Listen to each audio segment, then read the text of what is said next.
nasira na yung isla.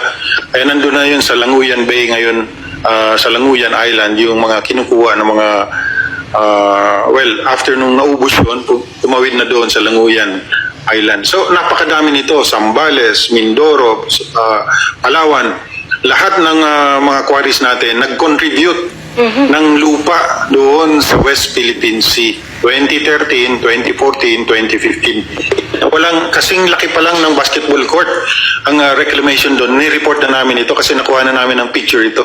Hindi nila ina-actionan. 3 months, 4 months, 5 months after, every week, every other week, may picture kami. Hindi nila ina-actionan.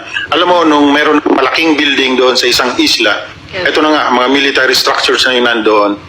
Ayun, may lumusot niyan sa media na litrato.